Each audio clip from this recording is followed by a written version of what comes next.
I've actually come in the Polo today just because I wasn't with my car, so it's just easy to come in that.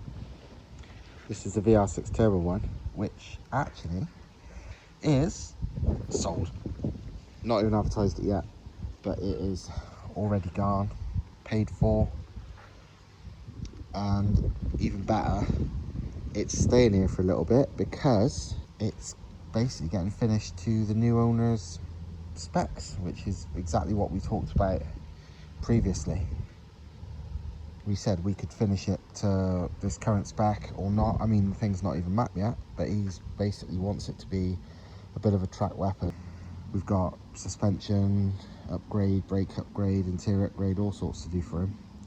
Transmission upgrade. So yeah, if anyone wanted it, you've missed out yet again. But it's not leaving us yet because we've got things to do to finish it off. But yeah, he came, he viewed, he loved it, he bought it. Obviously we can build more of these for other people, but once again, missed out. But we always say that, they always seem to sell before we've even finished them, and this certainly has. Just enjoying mine at the moment. It's so good as it is, it's faultless. I'm not going to do any upgrades until things break. But what I do want to do is build another one, a more mild one, as a daily. I say mild, it's still going to be ridiculous. It'll still be like over 300 horse. And the whole plan for ages was to do a VR5 Turbo one with the engine that's over there. But I was looking around and I've actually got so many good bits already here for a 180. I mean, there's this whole engine here to base it on. I've got a complete cylinder head I built up over there with new valves and stuff. I've got my inlet and exhaust manifolds. I've got a turbo. I've got rods and pistons. I've got injectors and ECU and all that mapped from the old engine, like Mustang GT500 injectors, all mapped. So I'm going to build a 180 one. I don't know how long I keep it. It might not be forever. I might literally have it for sale at the same time as using it, and then in the future build a VR5 one. But it makes so much sense to use all the good bits I've got and everything I know about 180 MR2s to build another one. It just makes sense. So this engine here is basically a good used engine, which I will clean, strip down, inspect it. And I've not bought a car yet, by the way, but that doesn't matter because I'm going to get all this ready regardless.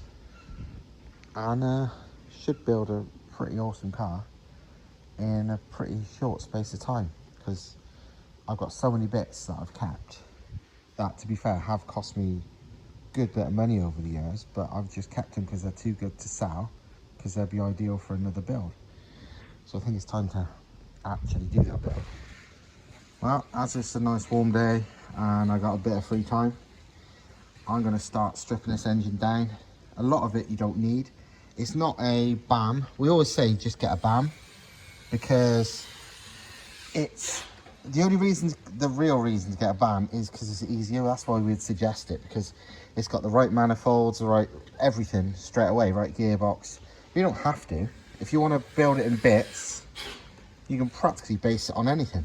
This one, it's obviously had a replacement cylinder head at some point, because there is no actual marking on it. Anything with no markings is a non-factory head, so it was either replaced by Volkswagen at some point or something. But you know, again, it's much of a muchness really. So a lot of this I'm not even going to need, so I'm going to strip it down, throw away what I don't need, and have a look at the rest. Because I've got a different head, I've got rods and pistons and whatever to put in it, I'm not going to be reusing a lot of this anyway. Right, got it stripped down. Didn't even move it from where it was, no point, so easy. Lots of crap I no longer need. It's got 4 genuine, very fresh looking coil packs, which is good, because if they're as fresh as they look, I'm going to reuse them. makes a change. Normally I replace them because they're not that expensive, but these look practically brand new and they're genuine Volkswagen. It's got what seems like an almost new water pump, anodized gold, non-genuine, genuine is plastic, this is metal, which is good or bad, depends on how you see it. Now it's like this. I'm gonna whip the head off here, right now where it is. Have a look at things. Head off, very easy. I literally held it in place with my leg and with the breaker bar, super easy. Head looks decent. I'm not reusing this head, I've got a different head, but I'll keep this as a spare. It definitely looks pretty fresh though. Well, I didn't expect this.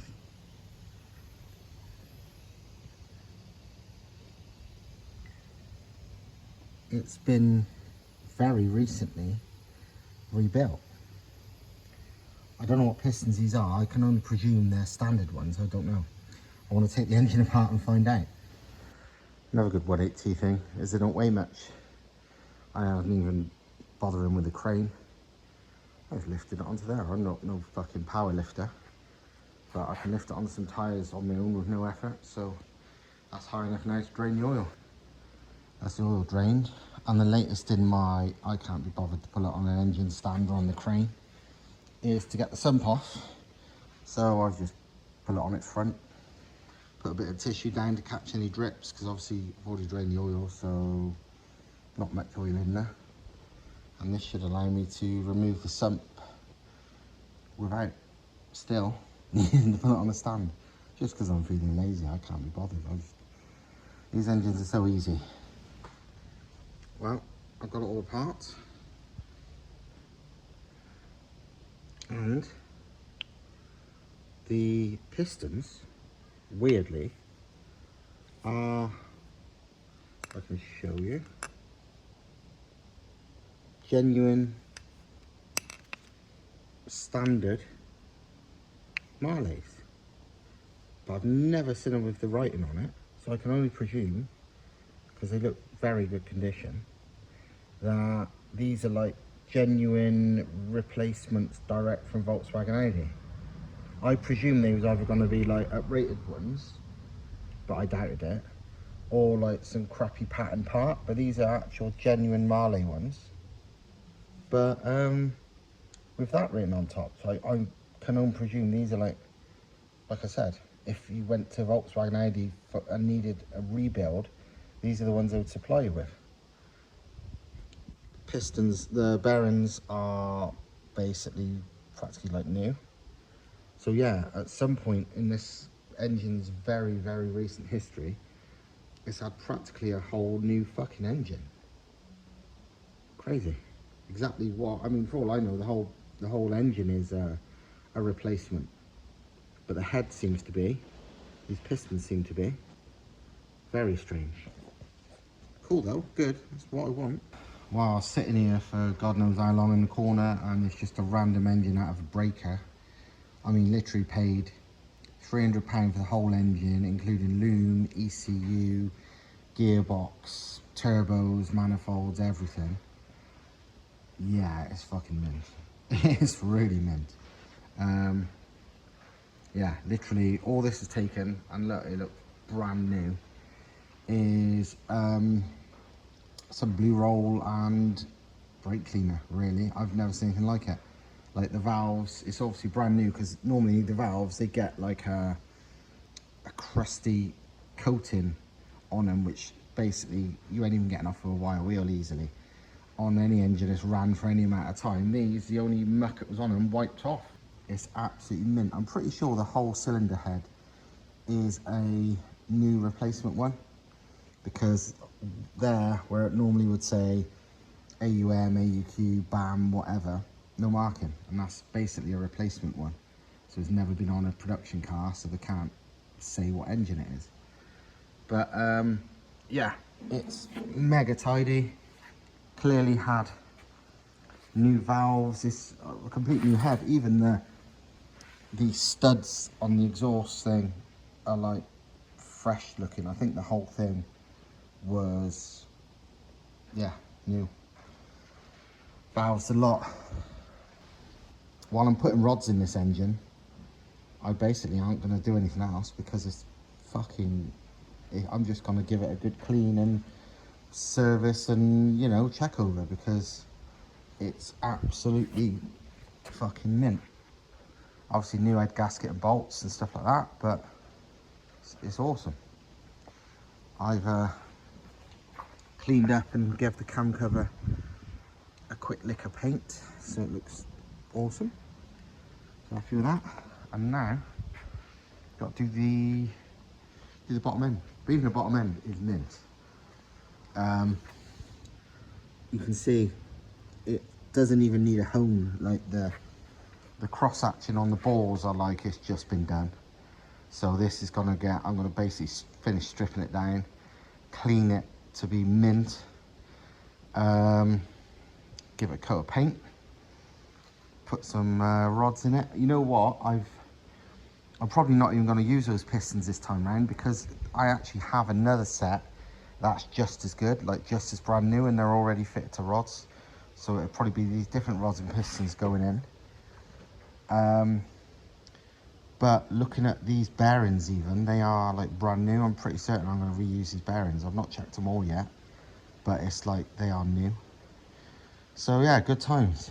I'm going to build a really good engine for, wow, not much money. To be honest, it's funny because I would never have probably spent any more even if I was doing this normally, but it's just going to be even nicer. It's just going to be a super fucking nice one. Cleaned up the block, and to be honest, the blocks are that nice and there was so little paint coming off it. I'm wondering if this person, whoever this was who had this car, like ordered a whole new engine from bloody Volkswagen or something, because the engine, even the block, is remarkably tidy. I don't know, God knows, but either way, I cleaned it up and I just gave it a quick, very, very thin coat of silver, same as I did the cam cover. Like, I just masked everything up that's important and gave it a super thin single coat. And again, that kind of shows how bloody good it is how little paint I had to put on it, and it just, yeah, looks mint. So obviously this sump I'm not reusing. I'll probably use my old sump.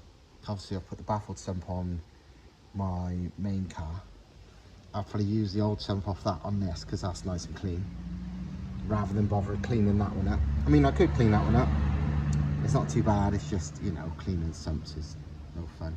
So yeah, next job for this really is to pull it on an engine stand. Finally. I've done all this without an engine stand. Yeah, put it on an engine stand finally. Give it all a real good clean internally. Make it all fucking mint. Make sure everything's good. And start putting things like pistons and rods in and putting the engine back together. But it's that good, I'm not even going to need to take the crank out. To be on the safe side, because I don't like to sort of guess with engines. I'm going to whip the main caps off and just have a look. Just make sure the bearings in the mains are as good as every other bearing. And if not, I change them, but I'm sure they will be. But yeah, I'm pretty sure I'm not going to need to take the crank out even. I've got a L-ring head gasket and head bolt set coming, because standard head gasket can handle anything. I mean, I'm still on a standard head gasket on my car, pushing like 30 plus psi boost and 500 brake. Multi-layer steel from the factory. And the head bolts, while it's iffy running them as high as 500, which I did on the dyno, but I changed them straight after. On this, you know, below 500, standard head bolts are fine, so I'm going to use the standard head bolts. And yeah, good times. I mean, to be honest, this build's going to be, with what I got planned for it, it's not going to be mega power. I mean, it could handle mega power because of the rods and all that, but I'm going to run it at like 3 and a bit. I finally got it on the engine stand again, because these engines are pretty light. Well, they're very light for an iron block engine. especially closed deck and all that. They're strong as anything, but they don't weigh a lot.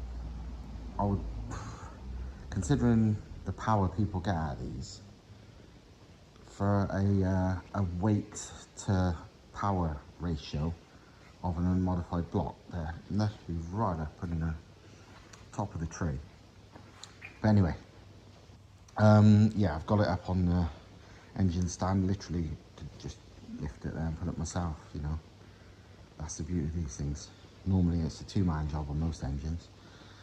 But anyway, yeah, obviously crank's still in it, and I'm gonna whip at least one or two of the main caps off just to have a look, just to confirm what I know from the rest of the engine. But it's all pretty much brand new, so I'm not going to take the crank out.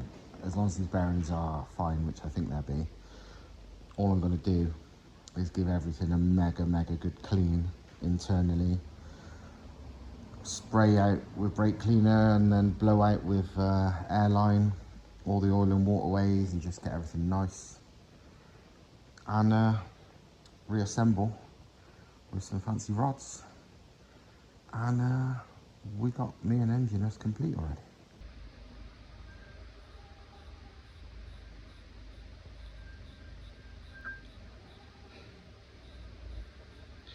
Just installed the water pump, and I just thought I'd show you this because it looks quite cool. Or maybe it's just kind of like turbos, so anything that looks like that looks cool to me. The block basically is now fully cleaned out in every way. I've probably gone overkill, but it's not hard, so it just takes time and a lot of brake cleaner and the airline. But yeah, I've cleaned out all the waterways and oil ways about 500 times. Cleaned out all the head bolt holes, because they always get full of oil when you take the head off and stuff. And just generally, you know, done everything. I've got the water pump back on. I'm now going to start putting other bits back on. This is the oil filter housing, also part of the breather system. It's quite an important part. As you can see, I've given it again a good clean up and blow everything out as well, so it's basically good as new. I've removed the original oil light, the Volkswagen one, because we have to use a Toyota one. It threads in, it's exactly the same thread. I've got all new gaskets, so this is the one for the oil filter housing, breather housing. Goes on basically like so. And yeah, I'm just going to start putting it together. Not super exciting, but I'm going to do some of these bits first, and then pistons and rods. I want to put that on first mostly, and then I might do rods and pistons. Breather housing all attached with new gasket. So now, pistons and rods. These aren't the pistons I took out, because the ones I took out were absolutely like new, like you've seen in the video, but so are these. So, I mean, look, they are mint. So, and these were already attached to rods, because I did this for a previous engine I planned to build. Well, an engine, it wasn't, I didn't even have the block. So I just built all these up ready to get a block, and I was going to use this block. It was just by chance, when I took this block apart, the pistons are immaculate. But so are these, so I'm going to use these.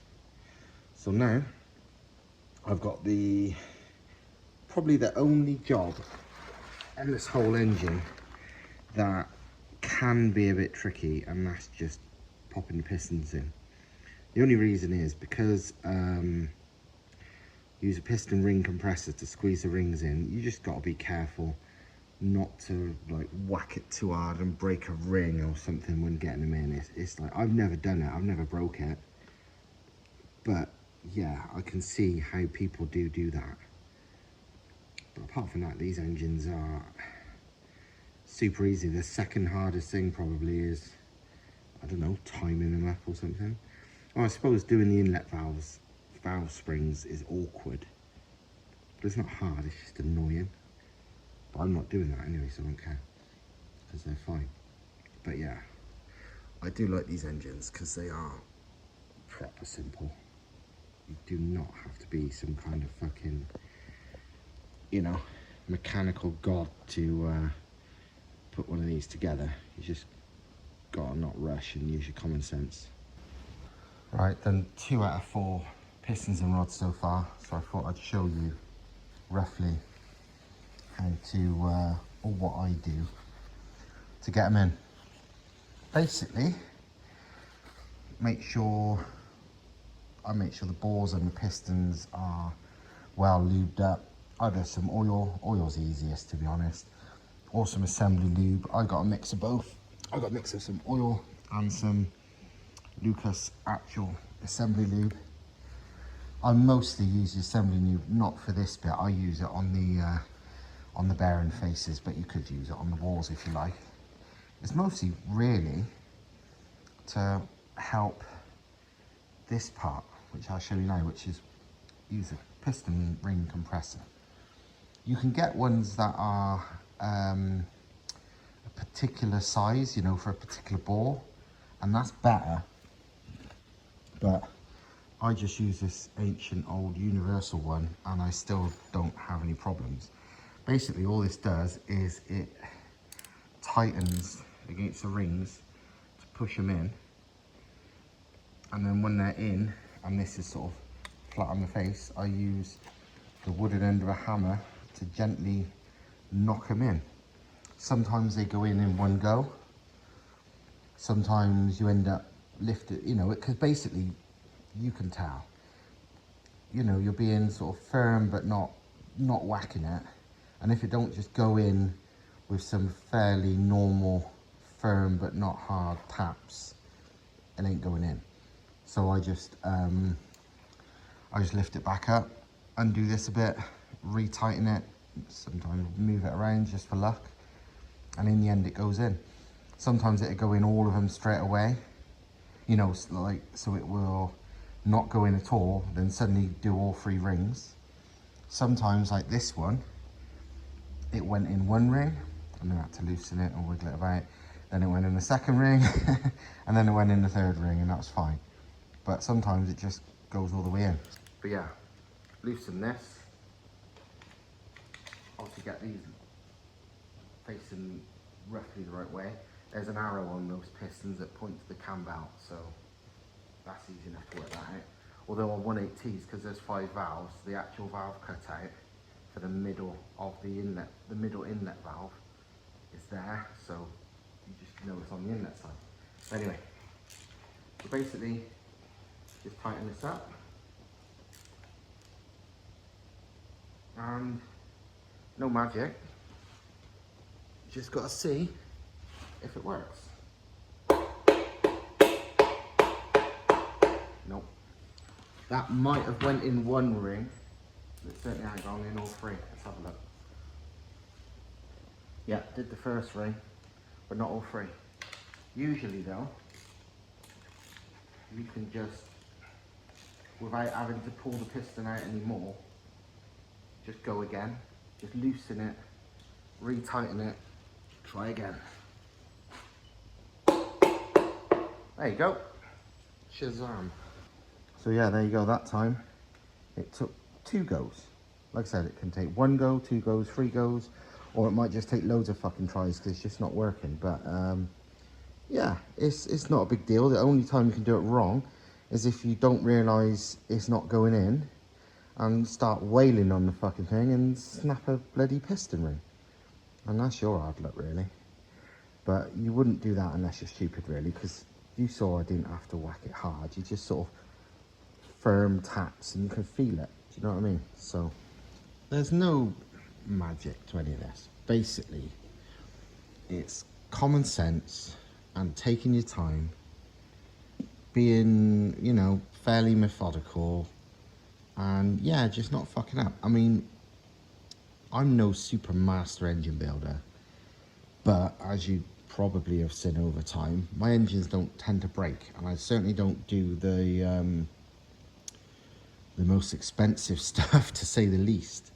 Fucking hell, I reuse like used stuff way more than anyone else. But most people are like, I just replace it because why not? But I'm under the thing of, if a lamp broke, don't fix it. Even if something's cheap, if it's good, it's good. And but my stuff don't tend to break, because to be honest, you know, most tuned engines fail because of a tuning issue. Do you know what I mean? It's detonation or something. But you know, engines wearing out or engines failing in a oil related setup, you know, so your bearings or something happening quickly, is usually down to something that's been done badly by the builder, you know, by accident or whatever. And you know, it's not always carelessness, because sometimes it can come back from the machinist full of bloody swarf and they don't realise and put it together, and the swarf goes round and eats all the bearings or whatever. But I probably over clean and over, you know, blow out stuff and spend far too much on brake cleaner to make sure everything's cleaned out. And my shit don't tend to do bearings very often, or ever really. I say that now, it'll probably happen to this one now. But yeah, it's generally, if you take your time, anyone can do a 180 for sure. They are fucking easy peasy. There you bloody go. Wish I'd filmed that one in first tap, just all 3 rings in one go. But like I said, there's no reason it would or wouldn't. It's just going to be luck really, but just don't fucking force it. Well, I've turned it over by hand quite a few times. I would show you, but because I've left the oil pump chain on, I need 2 hands, because I need to hold that, like it's still on the oil pump while turning it. So I'm not going to, but yeah, it's all good. It spins lovely. I haven't torqued these up yet because I need to borrow a torque wrench, because mine is knackered, or I buy a new one. Depends. But yeah, so, oh yeah, all fucking good. I think now I can't put the oil pump on until I torque this up. I might just temporarily pop the sump on just to protect everything. Then get on with the top end, the head. Next up, head gasket. This is a standard L-ring one. They're multi-layer steel from the factory. I don't know how many layers it is, 3 layers, 4 layers, whatever it is. Either way, it's strong as fuck. I've always ran standard ones. I'm running a standard one on my car. You know, my one running over 30 psi of boost and the nitrous. No issue. I mean, this is as good as any other bloody gasket. So yeah, what I do though, I wouldn't say it's vital, but it's something I always do, is this Permatex copper sprayer gasket. I always use this stuff on gaskets. Basically, some Americans seem to use it on their inlet and exhaust manifolds, so they don't even run a gasket, they just put this shit on it. But I always spray it on the gaskets, so I don't know, it just gives an extra layer of protection maybe. Just helps it seal a little bit.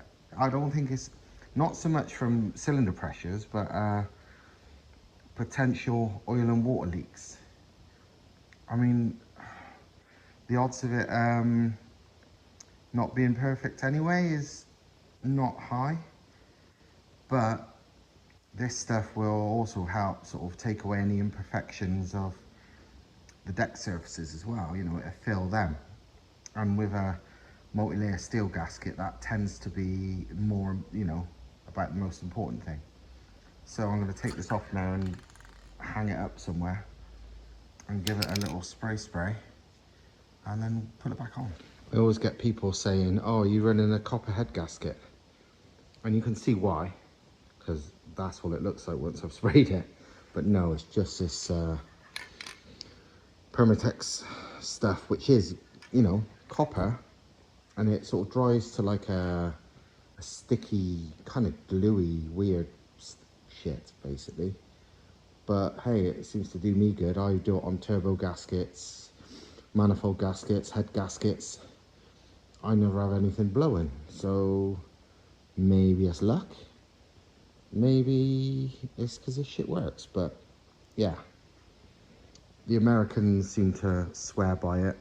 and I decided to try it one day, and I've never had a gasket issue ever since. So yeah, I go for it. There you go, my copper head gasket in place. It's not really copper, but it makes everybody say it. In fact, I'm going to take a picture of this, and then maybe, I don't know, tomorrow or something, I'll post it up on the Instagram, and you watch all the people go, "You're running a copper head gasket?" No. But they ask it every time, and it's understandable. It's not like they're being retarded. That's just what it looks like. Here is the engine, closer to being ready. I bought a new torque wrench, which is that one. Straight out a screw fix around the corner, so I can now torque everything up. This will be the new turbo setup. So my old manifold I used to use on the 1.8T setup when I had the standard engine, plus the Subaru fitment TD05 20G, which was going on that VR5, and combined will make a good old setup. And I use the 610cc Bosch Ford GT 500 injectors, which I used when I had the original engine as well, and so on. And I reckon I should get a tidy 300 to 350 brake without pushing it with this setup, which will be more than plenty as a normal daily driver. I got to be careful not to get carried away, because that's what the other car's for. This is literally a car that's just a nice daily, you know. If someone else wants to get carried away, they can, but if I get carried away, I'm going to get carried away on my main car, the absolute weapon one. There's no point making two cars into some ridiculous thing. This car is going to be the super nice to drive, super comfy, but fuck off fast daily car, and the other one's my race car. So, well, that's the head all torqued up. I even cleaned up an inlet manifold and checked and resealed and actually replaced two of the injector cups. They're like 19mm Allen head things, and yeah, they're known to get a bit shitty, and I like to add some sealant on them as well. So you could replace them with new ones, but I had some good ones, and to be honest, two of them were good anyway. So I used two, and two others that I had spare, it was good. And yeah, just a standard BAM inlet, which is plenty. They can do like well over 500 brake BAM inlets. This is the exhaust manifold after I've basically butchered the T2 flange, and then this will go on it like so. Well, it's the next day, and Thomas has kindly modified the turbo manifold. So now it's a 1.8T with a TD05 20G on it, which is not a small turbo. It's good for over 400 brake. I really wanted this to be the other way round, so the actuator was on the bottom, just because it looks cooler. But it's impossible, because thankfully we've got the mock-up car and mock-up engine there. So Thomas went and put the manifold on it and the turbo, and if you have it that way round, it hits the rear cross bracing, which I've trimmed on mine, because it's fine to trim it. And to be honest, if you had to, you could cut it all out and redo it, but I'd really rather not. And especially for a fairly small turbo like this, like cutting the whole thing out and redoing it just for that, it's like, no thanks. But this way round, it doesn't touch at all. So all I had to do is clock the core, CHRA, so it oils at the top and at the bottom. And yeah, I mean, it does look badass, because it's not a small turbo at all. Not huge, but not small. It's still a 400 horsepower turbo. It's about as big as a GT3071, so good times. I'm currently driving my new MR2 that I bought to put that 1.8T in. Here we are. This is my new daily driver. and will be the recipient of the 18T that I'm building in this video. Basically, I was looking for a car that was straight and with a decent roof. You know, they're all similar, but so many of them need either they've got a little ding here or there, or they've got a fucking shitty roof or whatever. I just wanted one I could just leave alone, but I didn't want to spend big money. Obviously these things go from anything from like 500 quid for a scrapper normally to, what are they, 6-7 grand for like an absolute minter. But the lower end of the market, which is what I always want to spend, is a real mixed bag of stuff. And like prices are going up a little bit. I mean, you can find them like half decent for under 1,500 quid. You know, sometimes, but they've normally got like a bad roof or a ding or a panel that's got lack appeal or some shit. Whereas this one it's just tidy. Wasn't big money, no modifications, so it don't, because some of them, you see, I saw one for sale the other day, it had some quite nice mods, so it looked really cool. But it did have like, I can't remember what was wrong with it. I think the roof was shitty or something about it. But it's like, I'd rather have one with no mods, but a roof and stuff I don't have to fuck with, because as much as I don't like soft tops and I don't put the top down, I also don't want to buy a hard top right now. I just, you know, it's just meant to be like a cheap and effective car.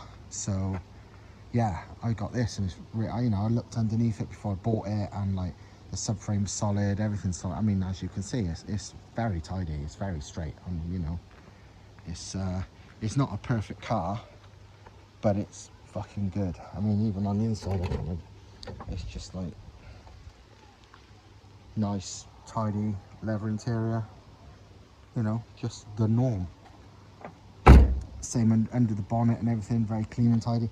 The actual engine and gearbox is really good, so that's good, because that'll get me probably 300-400 quid once I take it out and sell it, so that's good. But yeah, it's just a nice car, like for not a huge amount of money. You can get nicer ones, of course you can, but it's one of those you know, bang for your buck things. And for under 1,500 quid, I'm very happy with how clean and straight this one is. So yeah, winner. So yeah, what can I say? I've got a car, I've got an engine.